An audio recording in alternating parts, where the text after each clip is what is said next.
बीमारी। शादी के ठीक बाद नेहा की सास की तबीयत बहुत खराब हो गई। बताइए क्या हुआ है आपको? बेटे की शादी थी तो थकान हो गई, मौसम बदल रहा है तो जुकाम और बुखार हो गया। ऊपर से बहू के घर का खाना पता नहीं कैसा था कि पेट भी खराब हो गया।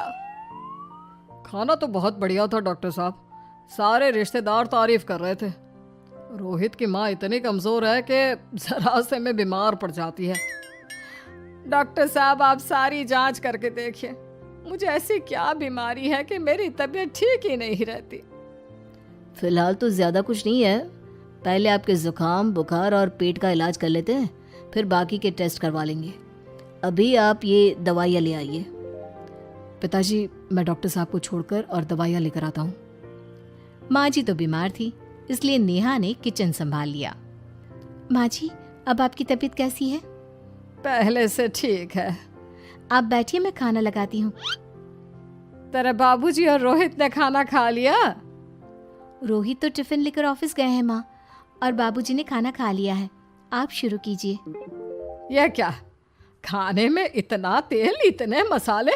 अरे अभी अभी तो तबीयत ठीक हुई है मेरी, तुम क्या मुझे वापस बीमार करना चाहती हो? नहीं माँ जी, ऐसा नहीं है। क्या हुआ? देखो ये बहू ने कैसा खाना बनाया है।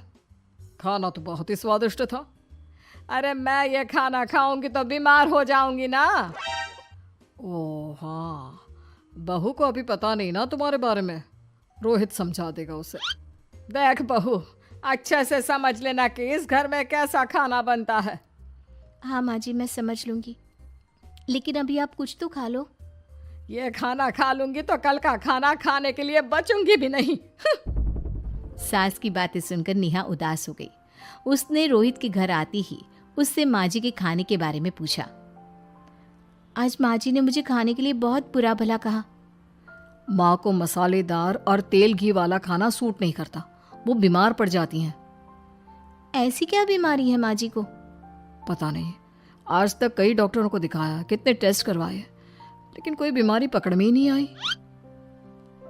नेहा को कुछ समझ में तो नहीं आया, लेकिन उसने अपनी सास के हिसाब का खाना बनाना सीख लिया। माँ जी आज तो खाना ठीक है ना? खाना तो ठीक है, लेकिन ये मुआ रेडियो क्यों चल रहा है इतनी तेज आवाज में? वो माँ जी मैं अकेले काम करते करते बोर हो रही थी ना, तो टाइम पास करने के लिए चला दिया। तेरा इस टाइम पास के चक्कर में मेरा सर दर्द से फटने लगा है। तेज आवाज से मुझे माइग्रेन हो जाता है। सॉरी माँ जी, मुझे पता नहीं था। तुम्हें जब तक सब पता चलेगा तब तक मैं तो भगवान के पास ही पहुंच जाऊंगी। नहीं नहीं, ऐसा मत कहिए ना माँ जी। अब मैं कहीं भूख से ही ना मर जाऊं। खाना मेरे कमरे में रख दो। बेचारी नेहा, उस दिन उसे बहुत दुख हुआ। नेहा तुम रो क्यों रही हो? आज माँ जी ने मुझे बहुत बुरा भला कहा, मैं तो सिर्फ रेडियो सुन रही थी। ओहो, तुम माँ की बातों का बुरा मत मानो, उन्हें तेज आवाज से सर दर्द होने लगता है, दर्द की वजह से बोल दिया होगा कुछ। लेकिन मुझे तो ये सब पता ही नहीं था ना, इसलिए बाबूजी ने मुझे पहले ही फोन करके सब कुछ बता दिया, और मैं तुम्हारे लिए ये हेडफोन लाया हूँ। अब तुम अपने गाने भी सुन सकती हो और माँ को परेशानी भी नहीं होगी। ये सिर्फ एक बात का हाल है, लेकिन माँ को तो हर चीज से परेशानी है। अब क्या कर सकते हैं, माँ बीमार ही इतनी रहती है। लेकिन माँ को ऐसी कौन सी बीमारी है? तुम्हें बताया तो था, किसी भी डॉक्टर को माँ की बीमारी समझ में नहीं आ रही। अब तुम भी ये सब सोचना छोड़ दो, ये हेडफोन लो और अपने पसंद के गाने सुनो। रोहित के गिफ्ट से नेहा की एक परेशानी तो दूर हो गई, लेकिन उसके मन में कई सवाल खड़े हो गए। आज मैं देर से उठाऊं या तुम जल्दी उठ गई? वो माँ जी को कल रात भर सर दर्द हुआ ना, तो जल्दी उठकर उनकी जगह मैंने पूजा कर दी। अरे वाह, अच्छा अच्छा, हे भगवान, ये किसकी करामत है? ये तो माँ जी की आवाज है। चलो चल के देखते हैं। क्या हुआ माँ? अच्छा, यह घर में गुलाब कौन लाया? मुझे नहीं पता, मैं तो अभी उठा हूँ। माँ जी आप कल रात भर सो नहीं पाई, तो मैंने जल्दी उठकर पूजा पाठ किया। घर में फूल नहीं थे ना, तो मैं बाजार से गुलाब के फूल ले आई। नेहा, माँ को गुलाब के फूल की एलर्जी है। अब मुझे ये कैसे पता होगा? अच्छा, तुझे कुछ पता नहीं तो तू वही काम क्यों करती है जिससे मेरी तबीयत खराब हो जाए? रोहित के बाबूजी, ये बहू मेरी जान लेना चाहती है।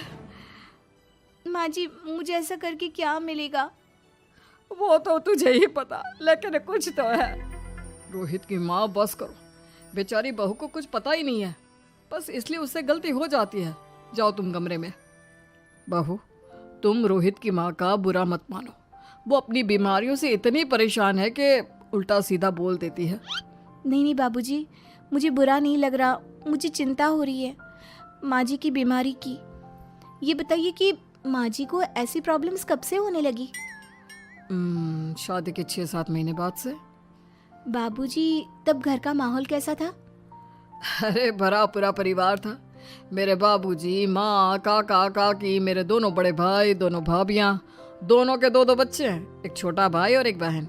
सब साथ रहते थे। इतना बड़ा परिवार? हाँ, मैं जब 10 साल का हुआ ना, तब पापा का ट्रांसफर यहाँ हुआ। उसके पहले तक तो हमारी जॉइंट फैमिली ही थी। और माँ जी किस चीज से बीमार पड़ जाती हैं? जब तेज गर्मी हो, ठंड हो या ज्यादा बरसात हो जाए। जब माँ ज्यादा थक जाए, जैसे दिवाली पर घर की सफाई या कोई फंक्शन हो, या ज्यादा मेहमानों के आने से घर का काम बढ़ जाए। तेज म्यूजिक, तेज लाइट या ऐसे कोई तेज स्मेल आ जाए। तो माँ जी की ये बीमारी ठीक हो सकती है। कैसे? सब पता चल जाएगा। आप कल माँ जी की टेस्ट रिपोर्ट लेने जाने वाले हो ना? हाँ। तो सुनिए क्या करना है। अगले दिन रोहित माँ जी की रिपोर्ट्स लेकर आता है। माँ, बाबूजी, नेहा।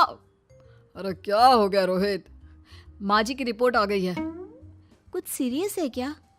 जिसका डर था वही हुआ। अरे गोल गोल बातें मत कर, सीधी तरफ बता बेटा, क्या हुआ है मुझे? माँ, आपकी किडनी, लिवर सब फेल हो गया है। आपका दिल भी कमज़ोर हो गया है। डॉक्टर ने कहा है कि आपके पास सिर्फ 1 महीना बचा है। ये क्या बक रहा है? ऐसा हो ही नहीं सकता। मुझे लग ही नहीं रहा कि मैं इतनी बीमार हूँ। लेकिन माँ जी, रिपोर्ट झूठी तो नहीं हो सकती ना? हाँ, माँ को 20 साल की उम्र से बीमारी लग गई थी, लेकिन कोई डॉक्टर पकड़ नहीं पाया और अब ये बीमारियां बहुत ज़्यादा बढ़ गई हैं। हाँ रोहित की माँ, तुम्हें याद है शादी के 6 महीने बाद से तुम बीमार रहने लगी थी। अरे लेकिन वो अलग था, मुझे ऐसे कोई बीमारी नहीं हो सकती। ये तुम कैसे कह सकती हो माँ? हाँ, तुम उस वक्त बीमार पड़ी थी ना, और अब डॉक्टर भी यही कह रहे हैं, तो सच ही तो होगा। और आप तभी से बीमार ही तो रहती आई हैं।